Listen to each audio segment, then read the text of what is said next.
Compound transformation. Compound transformation means we have a vector in one frame and we just transform the expression of this vector to the another frame. In this figure we can see that there is three frames U, A and B. A frame defined with respect to U and B defined with respect to A. Means in compound transformation each frame is non-relative to the previous one.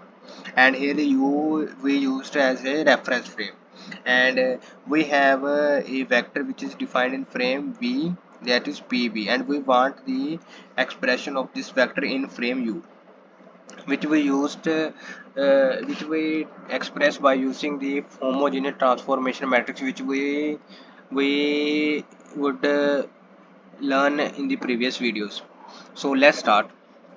We have a vector in frame B and we defined it in a frame A by using this transformation: A origin P B origin plus a rotation matrix, and then multiply that rotation matrix with BP.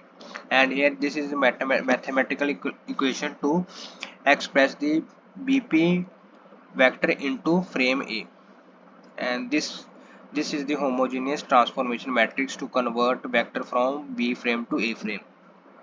After converting into A, we again express vector A in frame U by using this U A origin P plus rotation A, rotation which represent the orientation of frame A with respect to U multiplied by A.